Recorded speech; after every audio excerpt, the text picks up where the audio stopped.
Saya pernah dicium sama orang miskin yang akut miskin betul.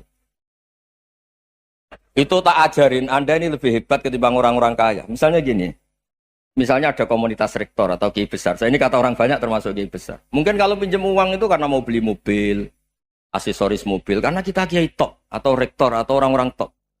Kalau sesama orang miskin itu pinjem-pinjemannya itu urusan beras, itu urusan nyawa. Keren mana? Menyelamatkan nyawa sama aksesoris mobil. Nyawa. Jadi pahala kamu pasti lebih besar itu. Itu senengnya jadi orang miskin terus keterusan sampai sekarang.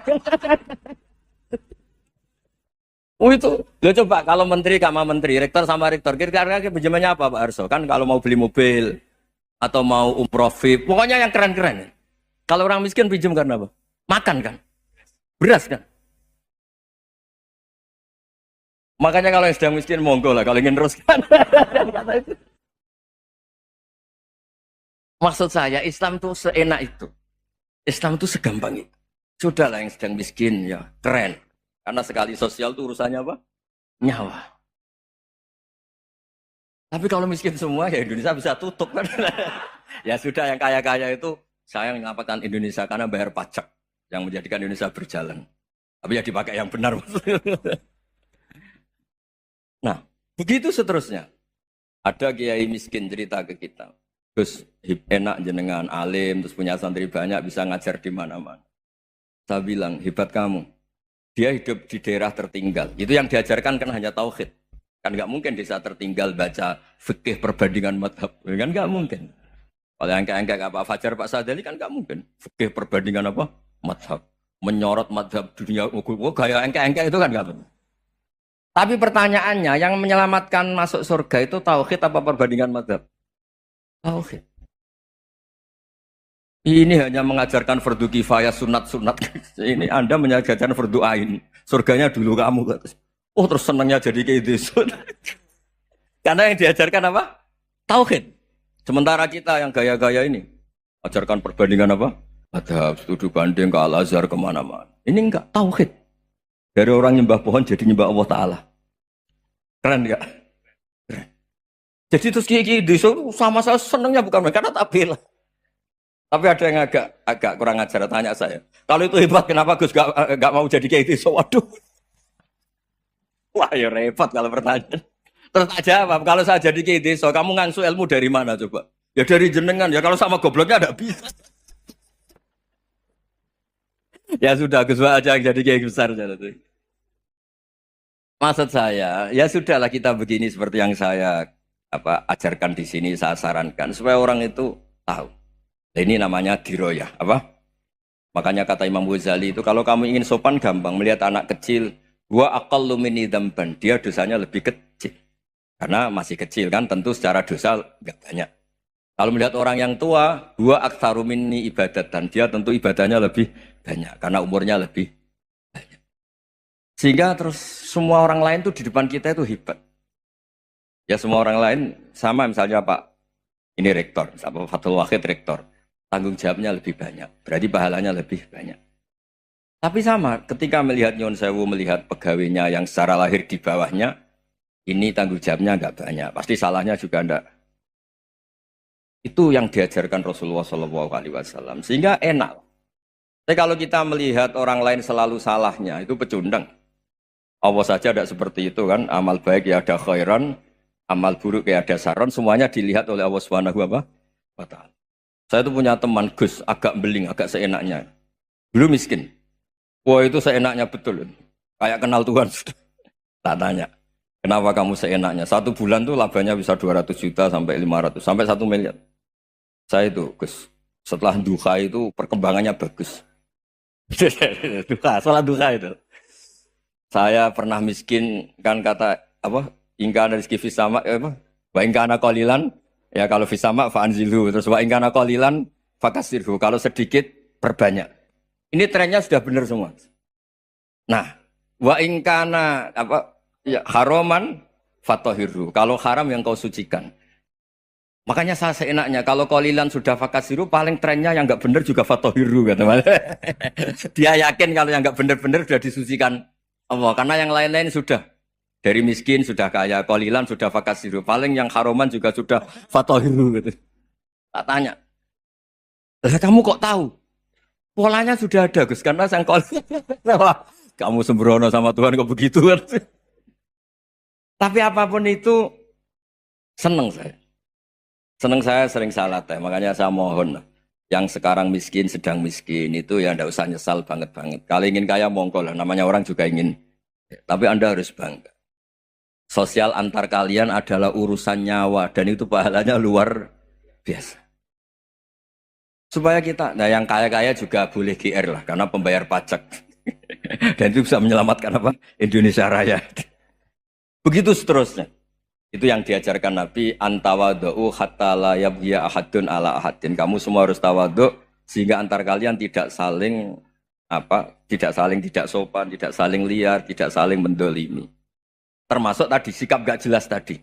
Orang dolim yang sekarang dolim bisa saja tobat, yang sekarang soleh bisa saja nanti. Semuanya itu mungkin.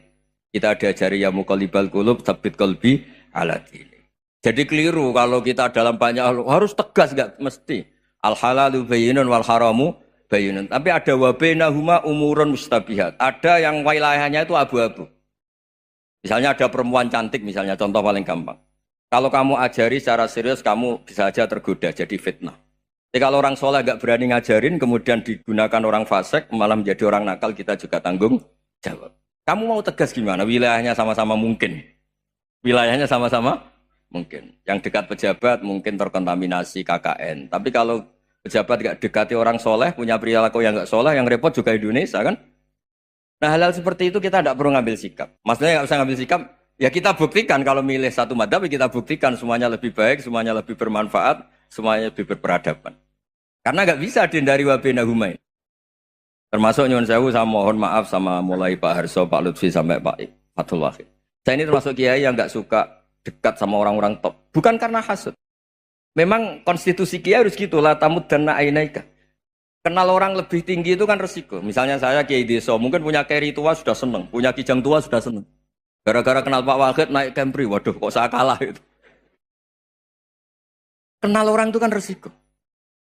Mungkin dosen-dosen sini kalau kenal saya di Rembang juga resiko. Di sini gak ada cium tangan, melihat saya dosen, wah gak enak jadi dosen. Jadi memang harus dibatasin. Sekiranya mungkin orang itu, karena latamud dan nanawa, ainaika ilham. Kamu jangan sering melihat orang lain yang mungkin secara lahir dapat nikmat yang lebih tinggi timbang Anda. Kalau kamu gak bisa ngelola hati Anda bisa hasut, Anda bisa dengki. Paling tidak Anda bisa ada syukur. Saya itu sering didolani pejabat. Juga sering melihat pejabat di TV-TV. Naik mobil aja ada yang naikkan. Bahkan kalau wudhu itu anduk aja ada yang bawa.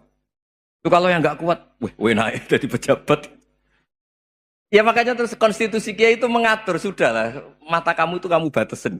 Jangan melihat sesuatu yang potensi ya. Potensi menjadikan Anda tidak syukur. Jadi saya mohon, ini memang konstitusi saya sebagai kiai. Jadi saya, tapi di hati saya tetap akrab.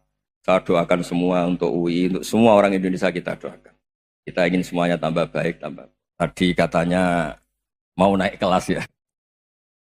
Kalau naik kelas dari rumah saya niatkan mari mengkaji diroyah. Diroyah itu melogikakan riwayat. Jadi misalnya kita sering dengar Rasulullah SAW sering ngendikan kalian masuk surga itu bukan hanya berdasar amal, tapi berdasar anugerah Allah Subhanahu wa Ta'ala. Oke, kita sepakat amal kita, perilaku kita, ibadah kita andaikan dikompensasi dengan nikmat yang Allah berikan tentu tidak seimbang. Untuk membayar itu saja sudah lunas. Jadi Anda semua tidak berhak masuk apa? Surga. Sehingga di beberapa riwayat dijelaskan ada orang yang 500 tahun ibadah, nggak pernah maksiat. Ditanya sama Allah, kamu masuk surga karena apa? Karena ibadah saya ya Allah. Ya sudah, surga kamu 500 tahun saja karena ibadah kamu 500 tahun. Ini cerita umur-umur orang dulu. Ya Allah katanya surga engkau ini selamanya. Ya kalau yang selamanya itu rahmatku. Kalau amal kamu terbatas ya surganya sesuai amal kamu ya terbatas. Ya sudah ya Allah, berarti masuk saya surga saya ini karena fadl engkau, karena anugerah engkau. Itu namanya apa? Diroyah. Diroyah itu satu kajian analisis di mana kita percaya riwayat, tapi kemudian punya logika, punya diroyah. Ini penting supaya tauhid kita ini kuat. Jadi dulu ada orang yang sangat cerdas, namanya Jubair bin Mut'im. Dia saking cerdasnya, juga kaya, juga tokoh, dikirim sebagai delegasi pembebasan Asra Badrin, tawanan Badar. Kemudian pas datang ke Masjid Nabawi, Nabi delalah pas baca Wattur wa kitabim mastur. Sampai pada titik Nabi baca Am khuliqu min ghairi syai'in am humul khaliqun. Apakah penciptaan yang sedemikian canggih itu dimulai tanpa perwujudan, tanpa sesuatu yang real, yang maujud? Orang itu langsung bersimpuh, matur, ya Rasulullah saya Islam. Kada qalbi yatir, hampir hati saya, otak saya, pikiran saya itu terbang. Karena logika yang dibangun ateisme misalnya, kalau alam raya ini dimulai dari nihilisme, berarti logikanya apa? Al-adamu yakhluqu maujudan. Alam raya ini kan maujud. Maujud itu ada. Kalau yang lebih dulu itu ketiadaan, berarti ketiadaan menjadi sebab kewujudan. Kalau dalam bahasa Arab itu al-adamu yakhluqu maujudan. Sesuatu yang harusnya nggak jadi faktor karena ketiadaan, menjadi faktor sesuatu yang nyata.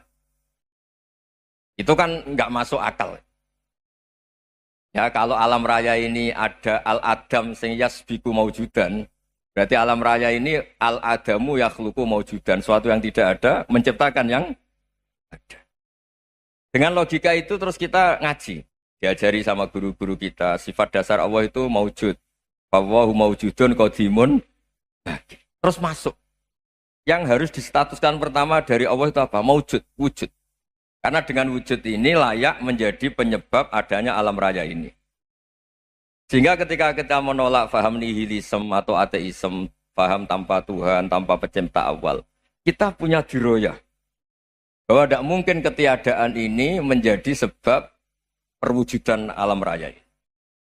Yaitu amkhuliku min ghairi syai'in. Masa alam raya ini diciptakan tanpa sebab yang nyata, yaitu wajibil wujud. Siapa itu? Allah Subhanahu wa ta'ala. Begitu juga menyangkut sholawat. Orang boleh beda pendapat tentang redaksi sholawat. Ada yang sholli ala Muhammad, ala Sayyidina Muhammad, Nabi Muhammad. Monggo lah masalah redaksi saja. Tapi setelah dianalisis, Nabi itu Pak Rektor, jadi Nabi setelah Nabi Isa saking dihormatinya sampai dituhankan. Juga jadi Nabi yang ada cerita masih hangat, orang Yahudi itu bunuh Nabi. Jadi yang satu mendudukkan Nabi sedemikian tinggi sampai kayak Tuhan, yang satu menjatuhkan Nabi sedemikian rendah sampai dibunuh. Kayak apa susahnya jadi Nabi Muhammad SAW. Kemudian dengan gampang Hadaddin agama ini bikin syariat yang bernama sholawat. Redaksinya monggo lah sesuai tradisi masing-masing. Allahumma sholli ala Muhammad, Allahumma sholli ala Sayyidina Muhammad, ala Nabiyina Muhammad, monggo lah. Tapi yang jelas redaksi ini kalau didiroyah dikaji, Allahumma itu Tuhan, Tuhan itu pemberi. Wa Muhammadun wa injalla qadruh abdun min ibadi. Muhammad apapun tinggi derajatnya tetap berstatus hamba. Sehingga agama ini terjaga oleh syihotus sholawat. Agama ini terjaga oleh redaksi sholawat. Yaitu Allah tetap pemberi sebagai Tuhan yang enggak tersaingi, la syarikalah. Rasulullah Muhammad wa injalla qadruh. Apapun prestasinya, bisa mi'raj, bisa apa saja, tetap seorang hamba yang butuh muhtajun ila rahmatih. Jika redaksi Allahumma sholli ala Muhammad ini mengukuhkan yang Tuhan tetap Tuhan, hamba pilihan tetap hamba pilihan. Tentu dengan redaksi ini kemudian kita mendudukkan Nabi benar-benar posisi terhormat. Yaitu orang yang paling berhak dapat askat tahiyat, mendapat penghormatan Allah paling tinggi, yaitu Rasulullah Muhammad SAW. Dan itu diulang-ulang oleh Allah. Subhanalladzi asra bi abdi. Status hamba ini diulang-ulang. Lagi-lagi ini bernama diroyah. Bernama apa? Contoh ketiga misalnya fihi ayatum bayinatum maqamu Ibrahim. Dulu orang Yahudi itu ada diskusi masif. Syaratnya Nabi itu mbah-mbahnya harus Nabi. Harus keturunan Nabi. Kemudian semua Nabi rata-rata di Palestina, di Syam. Lalu Muhammadnya asal-usulnya dari mana? Tahu-tahu orang Arab kok Nabi. Padahal orang Arab itu dulu jahiliyah. Walhasil terus diceritakan bukti Muhammad ini turunan Ibrahim adalah ada jejak kaki Nabi Ibrahim di dekat apa? Ka'bah. Fihi ayatum bayyinatum maqamu Ibrahim. Kalau Nabi Ibrahim pernah di Mekah, artinya beliau pernah meninggalkan turunan yang di Mekah. Itu bernama Nabi Muhammadun sallallahu alaihi wasallam. Itu disebut fihi ayatum bayyinatum maqamu Ibrahim. Nah, itu namanya diroya. Diroya itu satu perilaku keseharian kita beragama, kemudian tahu logikanya. Yang keempat misalnya, mangkana yu'minu billahi wal yaumil akhir fal yukrim apa? Jaro. Orang yang iman karena Allah dan Rasul, maka memuliakan tetangganya. Andai kan pakai hukum sosial, tentu kalau tetangga kita baik, kita baik. Kalau kurang baik, kok kurang penggawean kan gitu. Tapi dulu itu pernah ada seorang ulama itu dibully ya, dikerjain sama anak muda tetangganya. Pak Kiai datang ke rumah saya, orang ini datang. Kemudian setelah di rumahnya, saya tidak jadi butuh sama Pak Kiai, silahkan pulang. Itu Kiainya senyum menikmati. Dan itu terulang 3 kali. Dibully seperti itu, dikerjain terulang 3 kali. Lalu tetap Kiainya tuh asik, seneng sekali. Lama-lama muda ini tanya, kenapa engkau tidak tersinggung? Padahal saya kerjain sampai 3 kali. Tak undang, terus tak suruh pulang, tak undang, tak suruh pulang. Kata Kiai tadi, yang memerintahkan baik sama tetangga itu Allah. Jadi saya nikmati ketika bisa baik sama Anda. Tidak ada urusannya dengan perilaku Anda yang nolak saya. Nah itu terus kita tahu, memang motifnya kita baik sama tetangga karena iman sama Allah dan Rasul, bukan hukum kompensasi sosial. Jadi kalau mau diteruskan Pak Rektor, saya ngajar di sini ya karena perintah Allah itu orang alim harus ngajar, bukan karena perintah Rektor. Kalau diteruskan. Ya saya mohon juga gitu, para dosen, para karyawan di sini, kalau nggak khianat dengan UI itu karena takut sama Allah, jangan takut sama Rektor. Kalau Anda baik juga karena Allah, jangan baik karena apa? Rektor. Bagaimanapun ya semua kita ini makhluk. Makhluk itu la yadurru wa la yanfa. Begitu juga melihat Indonesia. Melihat saya ini kan ikut di UI itu lama sekali, ikut sama Profesor Zeni, dari Profesor Zeni nulis tafsir. Mungkin Pak Harsoyo tahu banyak, dulu Pak Lutfi ya tahu banyak. Tapi saya memang nggak pernah terbuka karena ya memang nggak ingin sebenarnya. Kondisi ini kondisi darurat.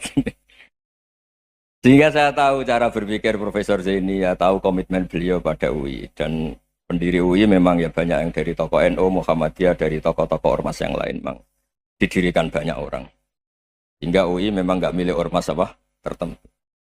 Dari satu sisi memang baik, nggak dikuasai ormas tertentu. Tapi nanti kalau keterusan ya nggak berbentuk. Ya sudahlah dikelola saja. Sambil-sambil jelas, sambil-sambil kadang nggak jelas, yang penting ikhlas tadi. Karena kalau terlalu asobia itu jadi repot. Kita ini yang nekuni fikih itu tahu, kalau tidak kuno itu mazhabnya Hanafi. Kuno itu mazhabnya Syafi'i. Tahu-tahu seakan-akan Imam Syafi'i itu NU, Imam Abu Hanifah itu Muhammadiyah. Padahal ini orang-orang yang sebelum NU dan apa? Muhammadiyah. Jadi kalau kita yang nekuni ilmu itu biasa saja dengan perbedaan. Tapi kalau orang-orang yang nggak siap dengan perbedaan itu sampai Allah disifati Ta'ala itu tidak terima. Padahal Ta'ala itu maknanya Maha Luhur, yang Maha Agung. Jadi ada seorang kiai kebetulan pidato pertama Pak Rektor. Assalamualaikum warahmatullahi ta'ala wabarakatuh. Di mubalik kedua ini nggak terima karena itu dianggap bid'ah ada ta'ala. Hanya dia bilang Assalamualaikum warahmatullahi ta'ala wabarakatuh. Itu saking asobiahnya itu Allah ditambahi ta'ala itu tidak terima. Padahal ta'ala itu maknanya Maha Agung. Nah itu kan jadi repot kalau asobia gitu. Kalau kita ngadepi perbedaan itu biasa saja. Karena kita mungkin bacanya banyak, lihat hal-hal seperti itu ya. Berkuahnya nggak jelas itu menjadi orang tuh bijak. Ini sekarang nakal, jangan-jangan nanti jadi orang baik. Yang sekarang baik, jangan-jangan suatu saat jadi tidak baik. Semua orang introspeksi. Nggak ada jaminan kalau kita sekarang baik akan baik terus. Nggak ada jaminan kalau kita sekarang buruk akan buruk terus. Sehingga terus banyak kiai-kiai bijak tuh memang lahirnya nggak tegas, tapi nggak tegas itu yang menjadikan bijak, karena sama-sama mungkin. Itu yang disebut laisa laka minal amri syai'un aw yatuba alihi mau yu'adzibum, itu tidak wilayah kamu.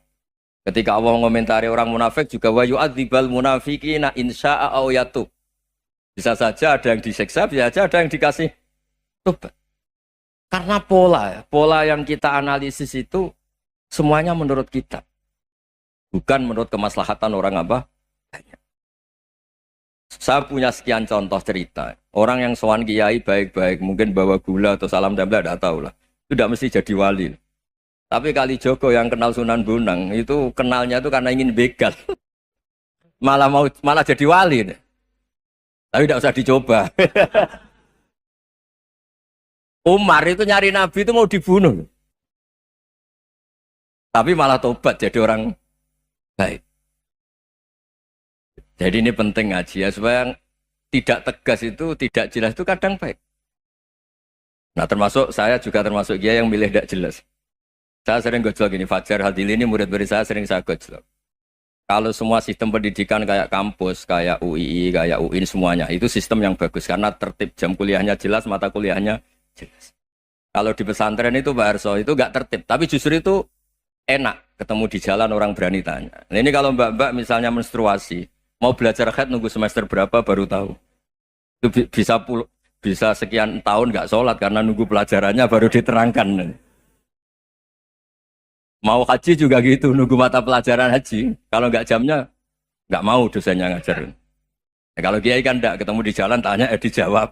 Jam berapa juga dijawab. Artinya Indonesia itu berkah, ada sistem kampus yang tertib. Ya semoga termasuk tertib gajinya. Tapi tertib gajinya itu juga sebenarnya rugi. Saya sering ada pegawai negeri Gus, tolong doain saja di PNS enak jadi. Gajinya tetap. Kata saya nggak mau kalau gaji saya tetap. Kok bisa Gus enak tiap bulan mesti dapat gaji. Kalau tetap nggak naik-naik kata saya. Kalau kiai gajinya nggak tetap, tapi di atas yang tetap kata saya.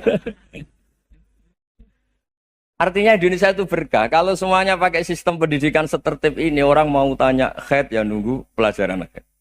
Bab haji ya nunggu pelajaran haji. Tapi kalau ketemu kiai itu enggak. Ya semuanya, saya pernah di pasar, Gus mau tanya apa? Anak saya sih keluar darah terus gini-gini. Padahal biasanya haid hanya 7 hari gini-gini. Ya sudah kembalikan ke biasanya rudat kilal adat. Itu enggak usah sowan ke rumah. Juga enggak registrasi dulu, enggak daftar dulu. Ya ini enggak nyindir cerita saja. Supaya ini bukti koalisi beneran. Jadi saya yang kiai enggak tertib jam, koalisi sama yang tertib jam. Jadi kalau semuanya sistem kampus, nanti pertanyaan itu enggak bisa on time, enggak bisa setiap saat. Makanya Indonesia itu berkah. Kiai-kiai yang alim yang di jalan-jalan banyak. Juga kiai yang di kampus dokter-dokter fikih banyak. Yang nekuni ilmu umum ya banyak. Macam-macam. Itu masalah itu kalau saling mengadili itu baru masalah. Misalnya kiai ngeluh, enggak enak jadi kiai, enggak punya gaji tetap. Yang dosen ngeluh, enggak dicium tangannya. Karena memang unik Indonesia itu. Kalau guru fikih kok dosen itu tetap nggak dicium tangannya. Karena pikirannya anak-anak itu wong sudah bayar disuruh nyium. Itu kayak di alam sadar tuh gitu. Kalau kiai itu kan anak-anak nggak bayar itu. Ya opanya cium tangan itu. Makanya kalau kiai-kiai tidak keramat bisa mati karena cium tangannya doang itu bisa mati itu kiainya. Ya ini cerita. Supaya saling menghormati, saling. Nah dulu itu perbedaan itu urusan sudut pandang. Ya saya ulang lagi, perbedaan itu sudut. Allah yang Tuhan saja sering didebat sama nabi-nabinya. Karena urusan sudut pandang apa? Saya beri contoh ya. Suatu saat Khalilur Rahman Ibrahim itu saatnya meninggal sama Allah, Israel disuruh. Israel itu Ibrahim saatnya meninggal, ambil nyawanya. Setelah datang ke Ibrahim, ya Khalilur Rahman Ibrahim, saya disuruh nyabut nyawa Anda. Itu Israel dipaksa mikir sama Ibrahim. Hal ra'aita khalilan yumitu khalilah. Kamu tahu orang yang mencintai kemudian bunuh yang dicintai. Itu logika agak benar. Akhirnya Israel kan nggak biasa debat. Kan nggak dilatih debat. Nggak pernah ikut lomba UI debat ilmiah. Dia taunya nyambut nyawa aja. Kembali ke Allah. Ya Allah, kata Ibrahim, hal ra'aita khalilan yumitu khalilah. Masa kekasih bunuh yang dicintai ya. Tapi kata Allah santai. Bilang ke Ibrahim, hal ra'aita habiban yakrahu ayyalqa habibah. Masa katanya dia cinta saya, kemudian ketemu saya tidak berani. Israel mater lagi. Logikanya gini Ibrahim, masa yang dicintai sama yang ketemu yang dicintai nggak berani. Ya udah ketemu aja. Katanya yang meninggal itu. Artinya kamu bisa saja GR tidak mati-mati karena merasa dicintai. Atau ingin mati karena mencintai. Nah, maksud saya, hal-hal seperti ini orang UI pasti gak jelas. Katanya cinta Allah suruh mati ya nggak mau. Gak jelas kan? Dibilang gak cinta juga gak mau. Tapi dibilang cinta kalau ukurannya mati juga gak mau. Nah, tapi dalam banyak hal gak jelas itu penting, Pak Rektor. Penting sekali. Buatan guyon. Saya beri contoh sekian ilmiah, gak jelas itu penting.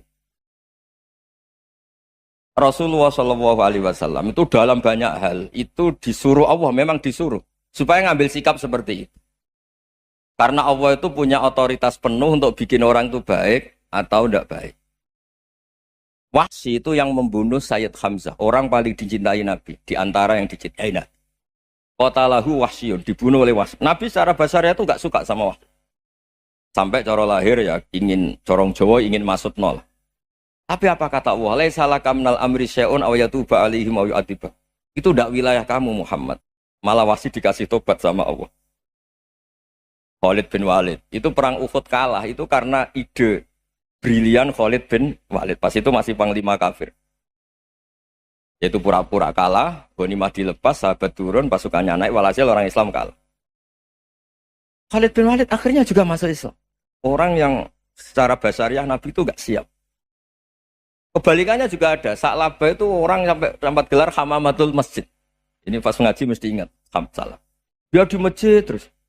Setiap habis salam tuh lari. Karena istrinya nyuwun sewu masih berpakaian yang tidak pantas. Kenapa engkau terburu-buru pulang? Pakaian yang dipakai istri saya sekarang saya pakai. Ya pakaian sarung itu kayak Pak Rektor kan fleksibel. Ini khusus mau Ramadan. Tidak akan sarungan terus. Gak usah khawatir. Jadi ini tadi sudah perjanjian. Saya yang kiai celananan, beliau yang rektor pakai sarung. Jadi, iya. Supaya itu barter madhab. Tapi hanya sekali ini aja, bukan. Jadi jangan diharapkan ini jadi tontonan terus-menerus. Dan ini barter madhab. Saya sama Profesor Kores juga sering gitu. Saya pakai sarung yang dihadiahi beliau, beliau pakai sarung yang dihadiahi saya. Memang itu tradisi Islam. Tahadau tahabu, kamu saling memberi hadiah maka kamu saling mencintai, bukan riswah, bukan riswah. Walhasil terus Sa'labah ini buat saya didoakan Nabi supaya saya kaya, supaya tidak sering ganti-ganti pakaian seperti ini sama istri saya. Jangan-jangan kamu miskin itu lebih baik, ngotot minta didoakan. Didoain Nabi kaya terus lama-lama ninggal sholat, ninggal jamaah. Itu Allah belum tersinggung. Yang mulai Allah tersinggung itu kan saya sering fatwa di mana-mana, sering memberi saran. Mumpung kamu miskin itu sering sedekah. Karena kalau sudah kaya itu tidak bisa. Saya memberi analogi gini. Kalau saya masih santri miskin, punya uang 100.000. Diminta guru saya 50 tak kasihkan. Padahal itu 50%.